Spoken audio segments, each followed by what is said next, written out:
Récemment, des frères et sœurs ont signalé qu'une dirigeante de groupe, Si-Hue, était arrogante, autocratique et incapable de bien travailler avec les autres ou d'accepter les suggestions. Tous se sentaient entravés par elle, et cela a affecté le travail d'évangélisation. Tout le monde a essayé de le lui faire remarquer et de l'aider, mais elle n'a fait que reconnaître et accepter verbalement, et n'a pas du tout changé après ça. Nous en avons discuté, et nous avons décidé de la renvoyer de son poste. En fait, ça m'a vraiment embarrassée, car cela montrait que je ne faisais pas de travail concret.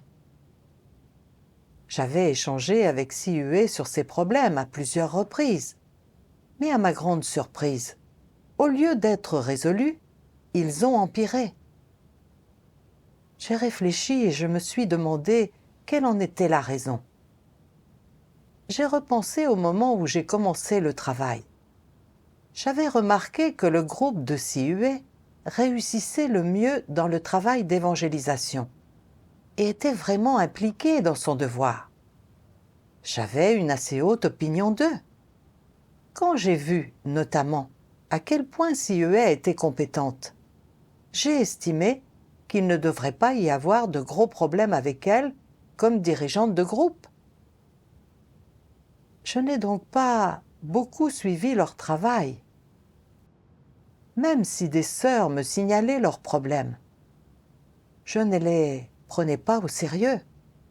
Je me disais que, vu qu'elles réussissaient dans le travail d'évangélisation, même s'il y avait des problèmes, ce n'était pas très grave.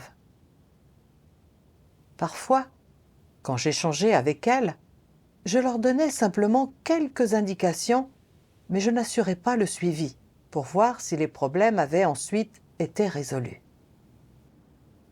Un jour, quand nous discutions du travail, je me souviens avoir remarqué que Si-Hue et Xiaoli n'étaient pas d'accord. Elles étaient toutes les deux très arrogantes et ne démordaient pas de leurs opinions.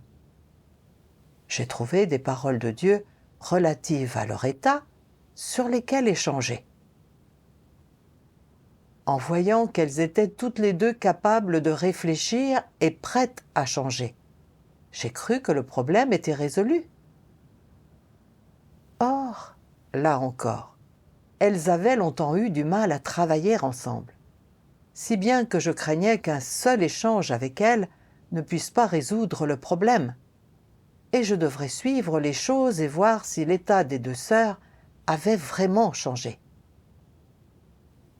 Mais ensuite, je me suis dit que pour échanger davantage avec elles, je devais trouver des passages des paroles de Dieu et essayer de comprendre leur état, ce qui est vraiment éprouvant. En plus, elles faisaient leurs devoirs normalement, donc je pensais que ce n'était pas grave si je ne vérifiais pas. Puis je suis passée à autre chose. Une autre fois, j'ai vu que Si-Hue et une autre sœur n'étaient pas d'accord pendant un échange. L'autre sœur a fait une suggestion raisonnable, mais Si-Hue a refusé de l'accepter et a maintenu qu'elle avait raison. Cette sœur n'a finalement pas eu d'autre choix que d'accepter. En voyant à quel point Si-Hue était suffisante, j'ai voulu exposer son problème, mais j'ai alors pensé au temps et à l'énergie qu'il me faudrait consacrer pour échanger sur le sujet, et à l'autre travail dont je devais encore m'occuper. Puisqu'il n'y avait pas vraiment de conflit ni de différends manifestes entre elles, ce n'était peut-être pas aussi grave que je le pensais. Moins il y a de problèmes, mieux c'est. En plus, Si-Hue était dirigeante de groupe, donc si elle manifestait de l'arrogance, elle devrait être capable de la résoudre en cherchant. Alors, je n'ai pas signalé son problème. Avec le recul, j'avais bien conscience que Si-Hue était arrogante et ne pouvait pas travailler correctement avec les autres. Et aussi, elle était dirigeante. Donc, en ignorant une affaire aussi importante, j'étais vraiment irresponsable. Plus tard, j'ai lu ceci dans les paroles de Dieu. Peu importe le travail important qu'accomplit un dirigeant ou un ouvrier, et la nature de ce travail. Leur priorité numéro 1 est d'être au fait de la façon dont le travail avance. Ils doivent être là en personne pour assurer le suivi des choses et poser des questions et obtenir leurs informations de première main. Ils ne doivent pas simplement être aux aguets ou écouter les rapports des autres.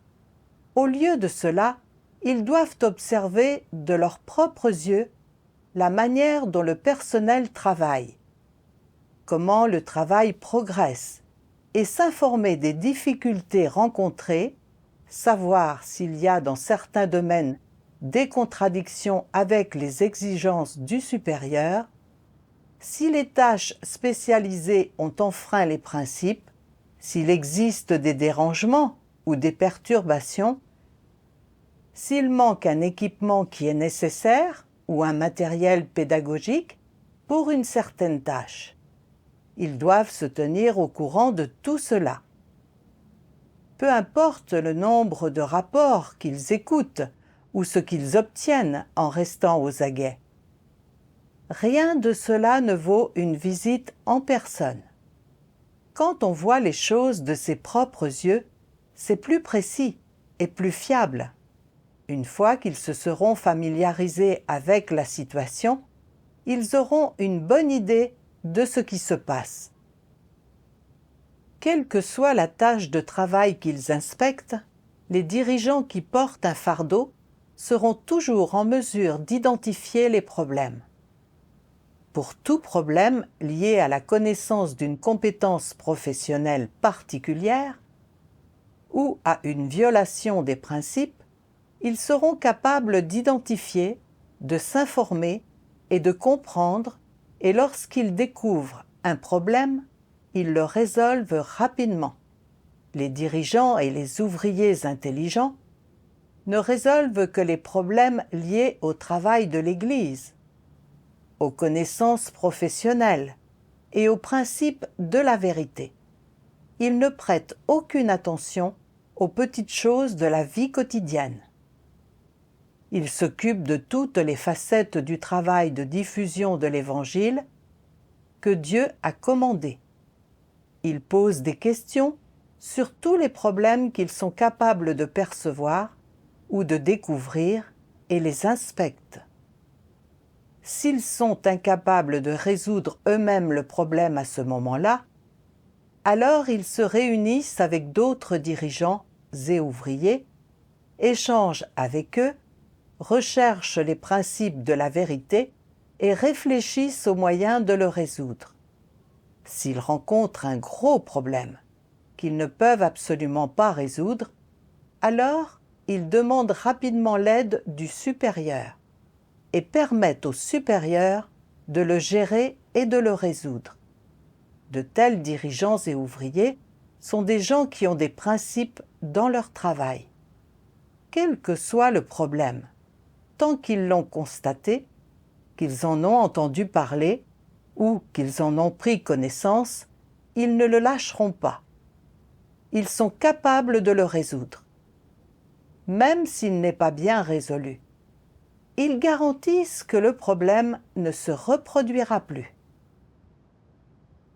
J'ai vraiment eu honte quand j'ai vu ce que Dieu exigeait des dirigeants et des ouvriers.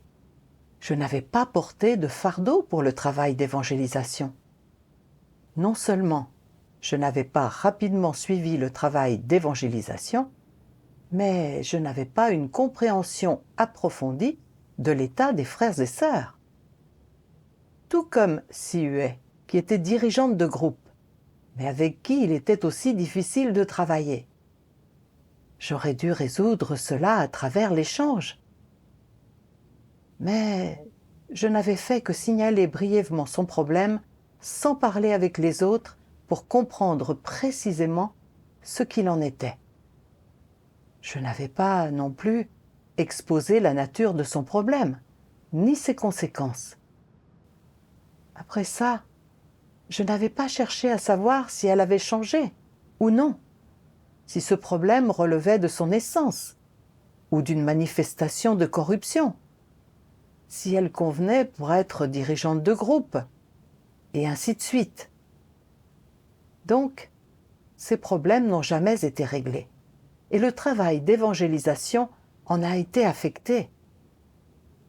Plus tard, j'ai constaté que Siué était toujours arrogante, suffisante et autocratique, et je savais que je devais échanger avec elle pour résoudre ce problème. Sinon, ça retarderait le travail. Mais je ne m'en suis toujours pas occupée, car je ne voulais pas d'ennui. Je ne faisais que résoudre les problèmes de manière machinale et superficielle, me contentant de faire le travail en surface, évoquant le problème et rien de plus. Je ne me préoccupais pas de savoir si le problème était vraiment résolu ou non. J'étais irresponsable.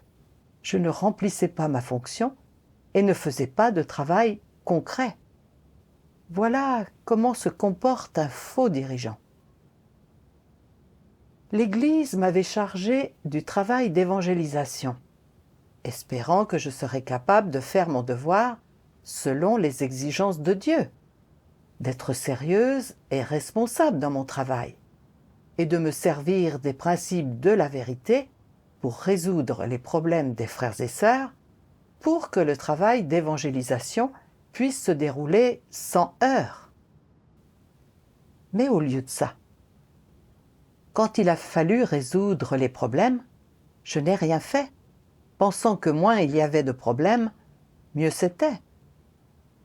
J'agissais véritablement comme une fausse dirigeante, et j'entravais l'avancement du travail d'évangélisation. Mon attitude envers mon devoir dégoûtait vraiment Dieu. Ensuite, j'ai cherché et réfléchi à l'origine véritable de mon manque de travail réel. J'ai regardé une vidéo de lecture des paroles de Dieu. Dieu Tout-Puissant dit : dans leur travail, les dirigeants et les ouvriers doivent tenir compte de la volonté de Dieu et lui être fidèles. La meilleure façon pour eux de se comporter est de reconnaître et de résoudre les problèmes de manière proactive. Ils ne doivent pas rester passifs, surtout quand ils ont ces paroles et ces échanges pratiques pour les guider. Ils doivent prendre l'initiative de résoudre entièrement les problèmes pratiques et les difficultés en échangeant sur la vérité. Ils doivent bien faire leur travail et en suivre les progrès rapidement et de manière proactive. Ils ne peuvent pas attendre que les ordres et les incitations du supérieur les forcent à agir. Si les dirigeants et les ouvriers se montrent toujours passifs et qu'ils se contentent de réagir, ils ne font pas un vrai travail. Ils sont indignes d'être utilisés par Dieu et doivent être renvoyés et réaffectés. Il y a maintenant beaucoup de dirigeants et d'ouvriers qui sont très passifs dans leur travail. Ils ont sans cesse besoin que le supérieur transmette des ordres et les force à faire un peu de travail, sinon ils se relâchent et temporisent. Dans certaines églises, le travail est assez chaotique.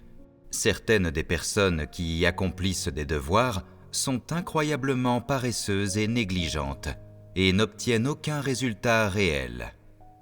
Ces problèmes sont peut-être déjà de nature très grave et terrible, mais les dirigeants et les ouvriers de ces églises agissent néanmoins comme des fonctionnaires bureaucratiques. Non seulement ils sont incapables de faire un vrai travail, mais ils ne peuvent pas reconnaître ni résoudre les problèmes. Cela paralyse le travail de l'Église et le fait stagner. Chaque fois que le travail d'une Église est dans une pagaille épouvantable et qu'il n'y a aucun signe d'ordre, il y a, à coup sûr, un faux dirigeant en poste. Dans chaque église dirigée par un faux dirigeant, tout le travail de l'église sera en ruine et dans un désordre complet. Cela ne fait aucun doute. Que se passe-t-il lorsque les gens sont aveugles quant au travail qui doit être fait? Il est exact de dire qu'ils ne portent pas de fardeau. Ils sont aussi très paresseux.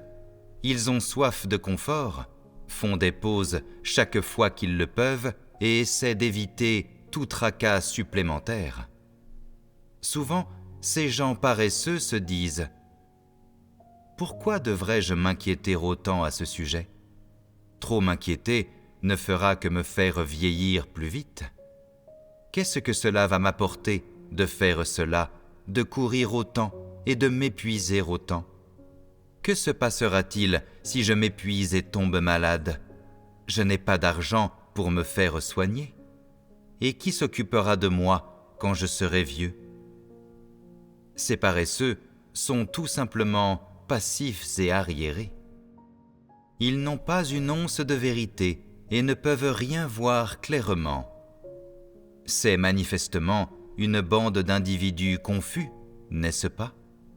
Ils sont tous confus dans leur tête. Ils sont ignorants de la vérité et ne s'y intéressent pas. Alors, comment peuvent-ils être sauvés ? Pourquoi les gens sont-ils toujours indisciplinés et paresseux, comme s'ils somnambulaient dans la vie ? C'est lié à un problème dans leur nature. Il y a une sorte de paresse dans la nature humaine. Quelle que soit la tâche qu'ils exécutent, les gens ont toujours besoin de quelqu'un pour les surveiller et les stimuler. Parfois, les gens sont préoccupés par la chair, ils ont soif de confort physique et ont toujours un plan de secours pour eux-mêmes. Ces gens sont très rusés et ce ne sont vraiment pas de bonnes personnes. Ils font toujours moins que de leur mieux, quelle que soit la tâche importante qu'ils accomplissent. C'est irresponsable et déloyal. Ces faux dirigeants indolents considèrent le fait d'être dirigeant ou ouvrier comme une sorte d'état dont il faut profiter. Ils considèrent le devoir qu'ils devraient accomplir et le travail qu'ils devraient faire en tant que dirigeants comme une charge, un ennui. Leur cœur déborde de méfiance vis-à-vis du travail de l'Église. Demandez-leur de garder un œil sur le travail ou de détecter les problèmes qui existent dans le travail, puis suivez-les et corrigez-les. Ils sont alors emplis de réticence. C'est le travail que les dirigeants et les ouvriers sont censés faire, c'est leur mission. Si tu ne le fais pas, si tu es réticente à le faire, pourquoi souhaites-tu toujours être dirigeant ou ouvrier ? Accomplis-tu ton devoir dans le but d'être attentif à la volonté de Dieu ou pour jouir des attributs de la bureaucratie ? N'est-ce pas honteux d'être dirigeant si tu veux occuper une fonction officielle ? Personne n'a un caractère plus bas. Ces gens-là n'ont pas d'estime de soi. Ils sont dépourvus de honte. Si tu souhaites profiter de l'aisance charnelle, dépêche-toi de retourner dans le monde et efforce-toi de l'obtenir. Accapare-la et saisis-la comme tu en es capable. Personne ne t'en empêchera. La maison de Dieu est un endroit où les élus de Dieu accomplissent leur devoir et le vénèrent. C'est un endroit où les gens recherchent la vérité et sont sauvés. Ce n'est pas un endroit où l'on savoure une aisance charnelle, et encore moins un endroit qui dorlote les gens. Les faux dirigeants sont un type de personne qui ne connaît pas la honte. Ils sont effrontés, sans vergogne et n'ont aucun bon sens. Quel que soit le travail réel qui leur est assigné, ils ne le considèrent pas comme important. Ils le relèguent dans leur esprit, et bien qu'ils formulent d'excellentes réponses, ils ne font aucun travail réel. N'est-ce pas là manquer de morale ? Peu importe le travail ou le devoir que certains individus accomplissent, ils sont incapables d'y arriver, c'est trop pour eux. ils sont incapables d'assumer les obligations ou les responsabilités qui leur incombent. Ne sont-ils pas des déchets? Sont-ils encore dignes d'être qualifiés de personnes? Mis à part les simples d'esprit, les handicapés mentaux et ceux qui souffrent de déficiences physiques, existe-t-il quelqu'un qui ne doive pas accomplir ses devoirs et assumer ses responsabilités? Ce genre de personne est toujours en train de conspirer et jouer de sales tours, et ne veut pas assumer ses responsabilités. Cela implique qu'elle ne veut pas se comporter comme une personne convenable. Dieu lui a donné du calibre et des dons. Il lui a donné l'opportunité d'être un être humain, et pourtant, elle ne s'en sert pas pour accomplir son devoir. Elle ne fait rien, mais désire profiter de tout. Une telle personne est-elle apte à être qualifiée d'être humain? Quel que soit le travail qu'on donne à ces gens-là, qu'il soit important ou ordinaire, difficile ou simple, ils sont constamment négligents et superficiels, paresseux et fuyants. Quand des problèmes surviennent, ils essaient de rejeter la responsabilité sur les autres. Ils n'assument pas de responsabilité, souhaitant continuer à vivre leur vie de parasites. Ne sont-ils pas des déchets inutiles? Ces paroles m'ont vraiment affectée. Pendant tout ce temps, Dieu avait échangé en détail sur les responsabilités des dirigeants, mais je n'étais pas du tout entrée là-dedans. Je m'étais relâchée, j'avais été irresponsable, j'avais cédé à la chair et je n'avais obtenu aucun résultat dans mon devoir. J'avais été le genre de parasite et de bon à rien que Dieu dénonce. Quand j'avais géré le problème de Sihué, j'avais bien conscience que le problème n'était pas résolu, mais je n'avais agi que pour m'éviter les ennuis, pas plus. Je me suis rendu compte que j'étais souvent inefficace dans mon devoir, parce que j'étais paresseuse et que je ne me préoccupais que de mon propre confort. Au début, quand les autres avaient des difficultés pour partager l'Évangile, ou qu'ils n'étaient pas sûrs de certains principes, j'échangeais avec eux pour résoudre ces problèmes. Mais comme certains progressaient lentement ou étaient confrontés à des problèmes complexes, je trouvais que c'était trop compliqué et que c'était une perte d'énergie de les aider. Il m'aurait fallu chercher et réfléchir et échanger patiemment avec eux. Alors j'ai décidé d'éviter ça, en ne résolvant que les problèmes flagrants et en mettant de côté ceux qui étaient difficiles. J'ai minimisé les gros problèmes et ignoré les petits. Ainsi, beaucoup de problèmes n'ont jamais été réglés. J'ai cédé à la chair tout ce temps, sans vraiment régler les choses. Résultat, le travail d'évangélisation n'a pas progressé pendant un bon moment. Tout cela parce que j'étais paresseuse de nature. Je chérissais la chair et n'étais pas dévouée ni responsable dans mon devoir. J'ai pensé à ces paroles de Dieu. C'est une grave négligence. Tu as perdu l'attitude et le sens des responsabilités qu'une personne en position de dirigeant ou d'ouvrier doit avoir envers son devoir. Une telle personne est-elle apte à être qualifiée d'être humain? Non. J'étais dirigeante. J'avais donc la responsabilité de tout faire pour résoudre les problèmes que je découvrais. Mais je ne voulais tout simplement pas suivre le bon chemin, et je ne faisais que penser à mon propre confort. Dès que je devais agir concrètement et faire un vrai travail, je fuyais. Cela a nui au travail de l'Église et à l'entrée dans la vie des frères et sœurs. C'était vraiment très négligent de ma part de faire mon devoir ainsi. Imagine, Dans son œuvre dans les derniers jours, visant à résoudre la corruption humaine, Dieu a exprimé des millions de paroles, rappelant et exhortant, jugeant et châtiant, avertissant et dénonçant, utilisant tous les moyens possibles pour échanger avec nous méticuleusement, de peur que nous ne comprenions pas et que nous soyons incapables d'entrer dans la vérité. Pour sauver l'humanité, si profondément corrompue par Satan, il s'est inquiété et a souffert énormément. Il a fourni beaucoup d'efforts et a payé un prix immense. Mais alors que je profitais d'être nourri de tant de vérité de la part de Dieu, j'ai accepté un travail important dans sa maison, sans penser à lui rendre son amour. Je n'ai pas été capable de souffrir un peu ou de payer un petit prix pour mon devoir.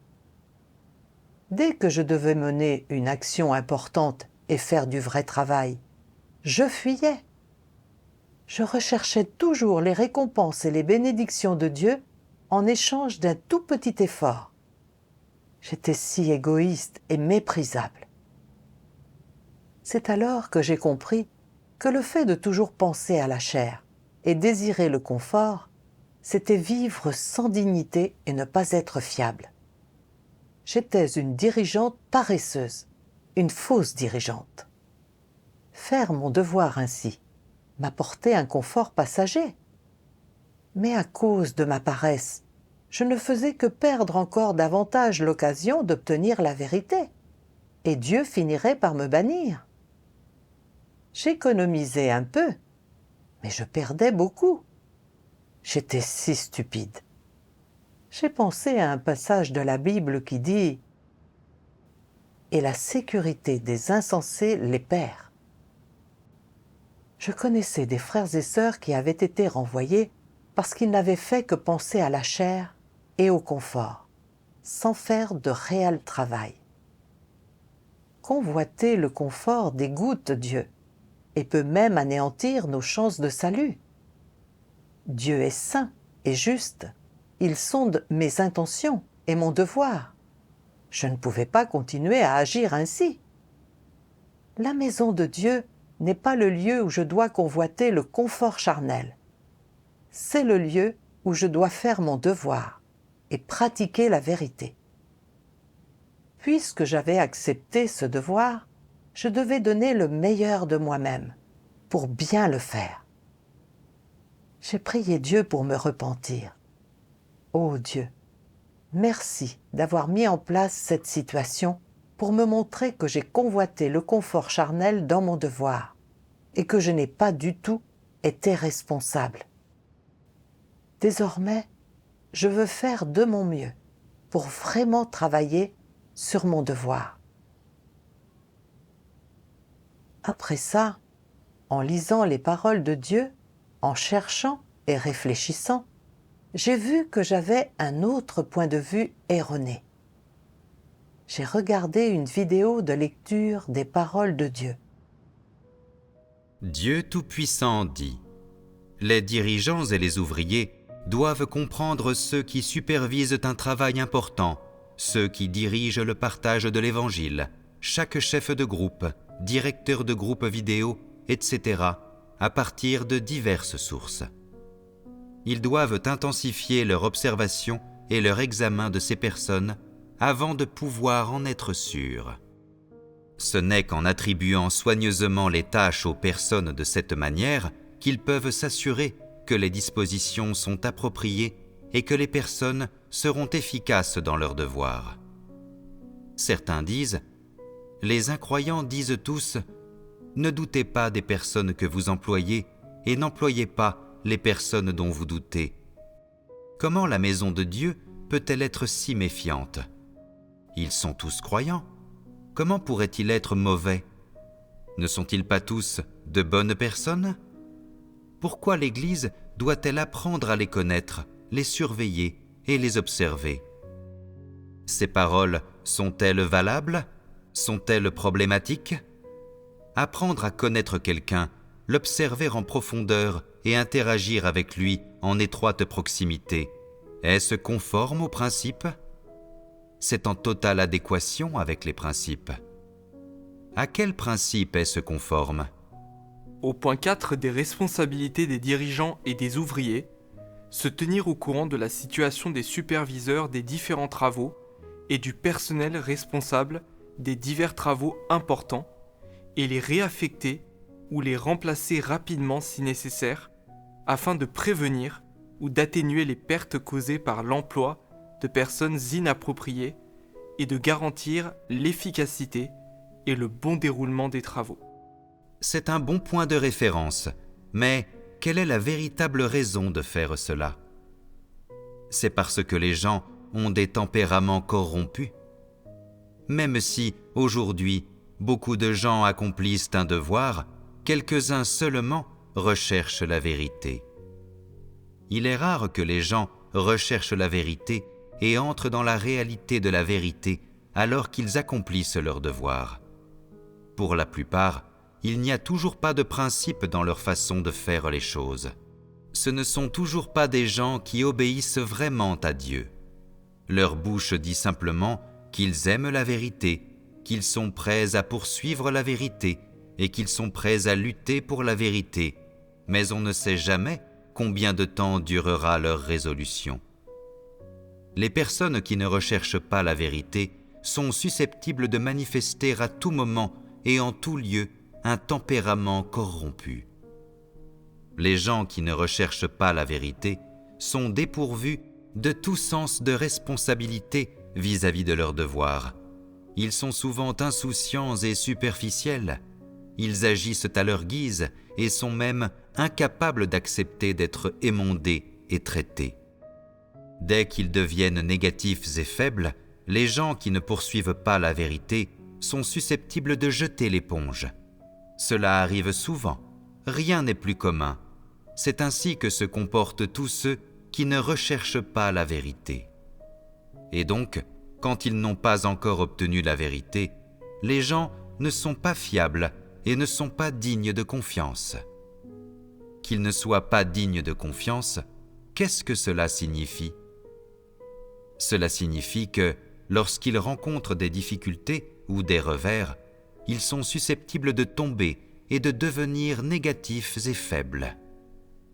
Quelqu'un qui est souvent négatif et faible, est-il digne de confiance? Certainement pas. Mais les gens qui comprennent la vérité sont différents. Les gens qui comprennent vraiment la vérité ont nécessairement un cœur qui craint Dieu et un cœur qui obéit à Dieu. Et seules les personnes ayant un cœur qui craint Dieu sont des personnes dignes de confiance. Les gens qui n'ont pas un cœur qui craint Dieu ne sont pas dignes de confiance. Comment approcher les gens qui n'ont pas un cœur qui craint Dieu? Il convient bien sûr de les aider et de les soutenir avec amour. Il faut les surveiller davantage dans l'accomplissement de leurs devoirs et leur prodiguer plus d'aide et de conseils. Alors seulement, ils pourront être assurés d'accomplir leurs devoirs efficacement. Et quel est l'objectif? L'objectif principal est de soutenir le travail de la maison de Dieu. En second lieu, il s'agit d'identifier rapidement les problèmes, de les approvisionner rapidement, de les soutenir, de les traiter et de les émonder, de corriger leurs écarts et de compenser leurs lacunes et leurs carences. C'est bénéfique pour les gens. Il n'y a là rien de malveillant. Superviser les gens, garder un œil sur eux, apprendre à les connaître, tout cela a pour but de les aider à emprunter le bon chemin de la foi en Dieu, de leur permettre d'accomplir leurs devoirs comme Dieu le demande, et selon le principe, afin qu'ils ne causent aucun trouble et aucune perturbation, afin qu'ils ne perdent pas de temps. L'objectif, ce faisant, procède entièrement de la responsabilité vis-à-vis d'eux et vis-à-vis du travail de la maison de Dieu. Il n'y a pas de malice à cela.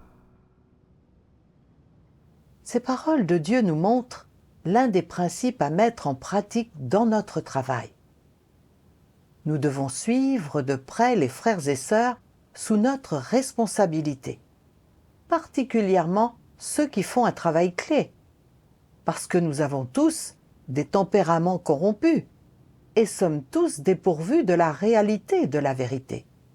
Et nous ne pouvons donc pas nous empêcher d'agir avec corruption.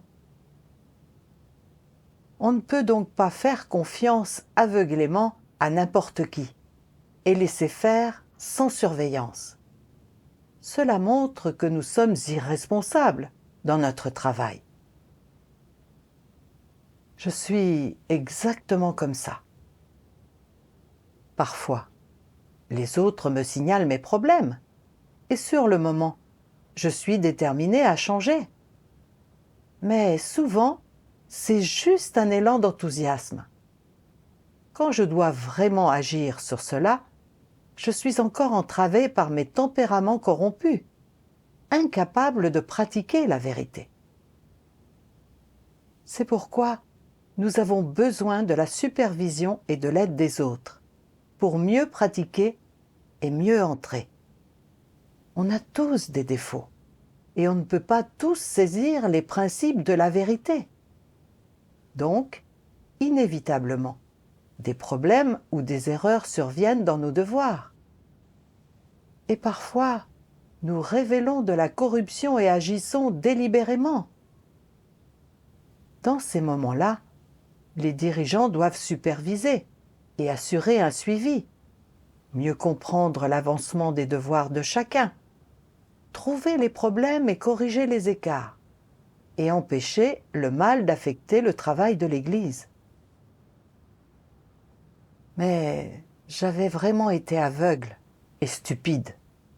J'avais vu que Sihué semblait active dans son devoir et réussissait dans le travail d'évangélisation. Donc, je ne m'étais pas inquiétée à son sujet. Je lui avais confié un travail important, puis je ne m'en étais plus préoccupée. Ma partenaire m'avait signalé qu'il y avait des problèmes dans le groupe. Mais je ne les avais pas pris au sérieux. Quand j'ai découvert que Sihué était arrogante et ne travaillait pas bien avec les autres, je ne l'ai pas vérifié précisément. Comme c'était la dirigeante de groupe, je l'ai juste brièvement signalé.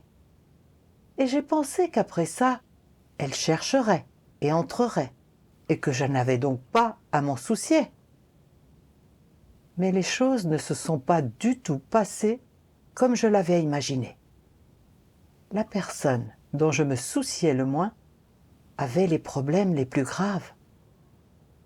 À cause de son tempérament arrogant, les autres étaient entravés et ne pouvaient pas faire leurs devoirs normalement.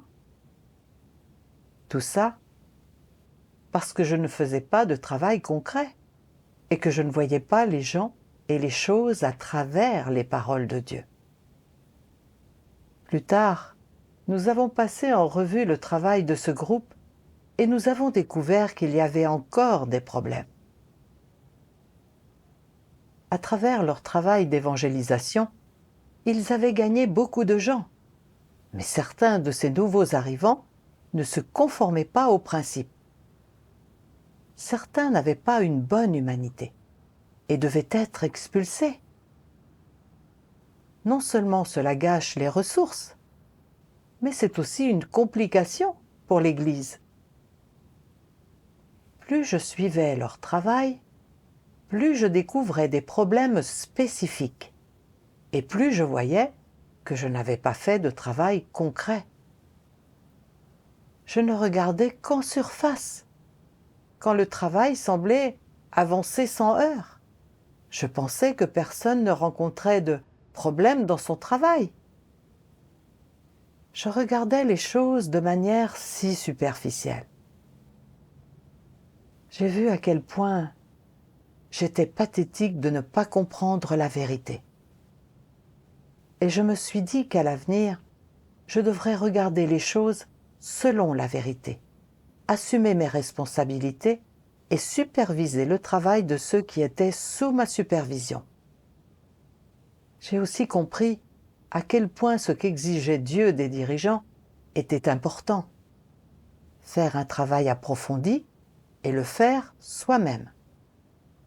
Grâce à cela, nous empruntons un chemin qui consiste à accomplir notre devoir convenablement.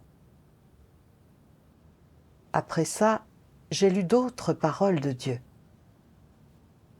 Si tu possèdes vraiment un certain calibre, que tu maîtrises vraiment les compétences professionnelles dans le cadre de ce que tu supervises, et que tu n'es pas un étranger dans ta profession, alors tu n'as qu'à appliquer une formule et tu pourras être fidèle à ton devoir.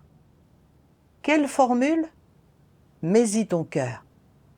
Si tu mets ton cœur dans les choses et que tu mets ton cœur dans les gens, alors tu pourras être loyal et responsable dans ton devoir. Cette formule est-elle facile à appliquer? Comment la mets-tu en pratique? Mettre ton cœur dans quelque chose signifie que tu n'utilises pas ton nez pour sentir, ni tes oreilles pour entendre, mais que tu utilises ton cœur.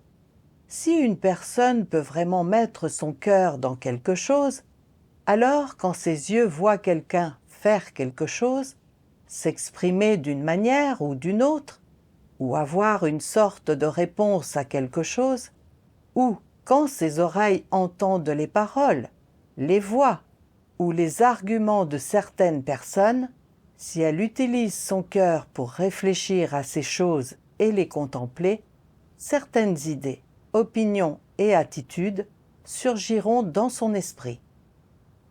Ces idées, points de vue et attitudes lui permettront d'avoir une compréhension profonde, réelle et correcte de la personne ou de la chose, et en même temps donneront lieu à des jugements et des principes appropriés et corrects.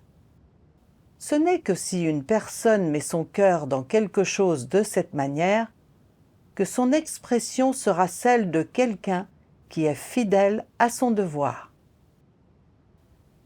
Ces paroles de Dieu m'ont montré un chemin de pratique. Pour bien faire mon devoir, je devais apprendre à être attentive et responsable. Je devais prendre des mesures concrètes concernant tout ce que je voyais et entendais, pour pénétrer dans mon cœur et découvrir les problèmes dans mon devoir. Faute de quoi, j'agissais pour la forme, aveugle à tous les problèmes. Je devais aussi faire tout ce qui était en mon pouvoir pour résoudre les problèmes que je découvrais, demander de l'aide à mes supérieurs quand je n'arrivais pas à régler quelque chose, accomplir et réussir tout ce que je pouvais, assumer mes responsabilités, avoir la conscience tranquille et accepter l'examen de Dieu. Dans mon devoir, je ne pouvais pas me fier à mes notions et à mon imagination. Je devais suivre les principes de la vérité et les exigences de Dieu, jusqu'à ce que les problèmes soient résolus. Même s'il restait encore beaucoup de problèmes dans notre travail, je devais faire de mon mieux pour les résoudre. Et même si ça se passait bien, je devais d'abord apprendre à y mettre tout mon cœur et assumer mes responsabilités. Le travail d'évangélisation est important pour la maison de Dieu.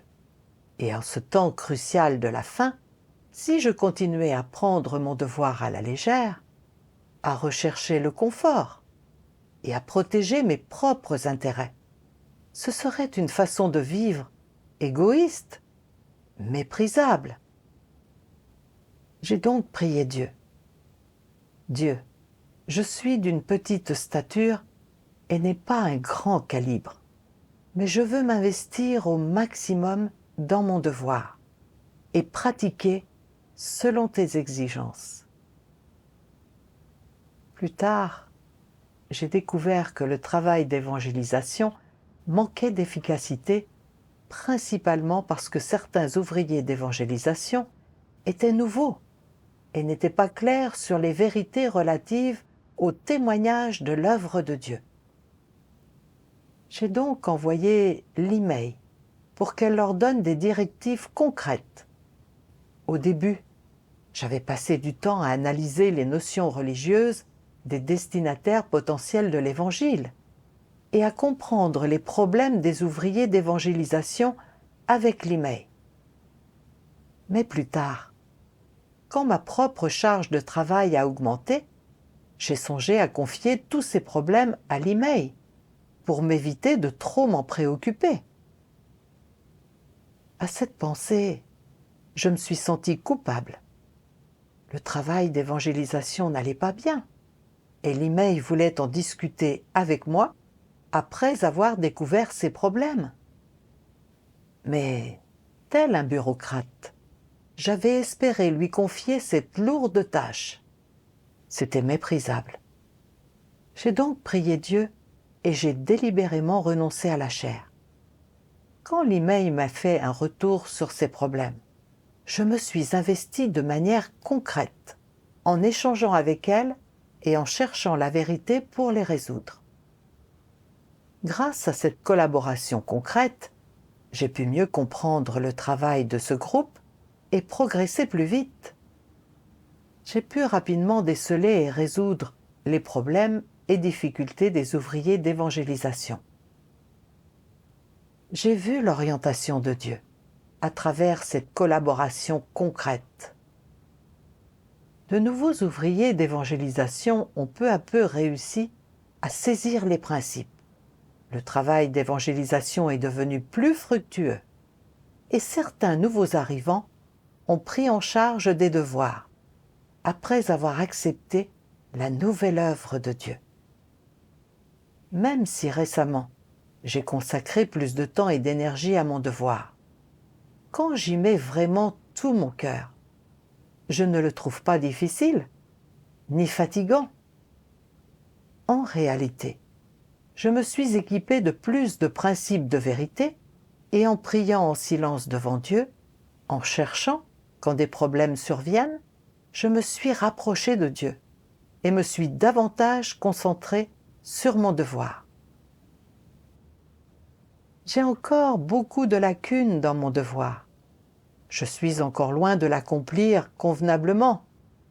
Mais à travers mes expériences, j'ai réfléchi, j'ai corrigé le fait que je ne faisais pas de travail concret et j'ai une direction pour savoir comment faire mon devoir à l'avenir. Tout ce que j'ai acquis, c'est grâce à l'éclairage et à l'orientation des paroles de Dieu.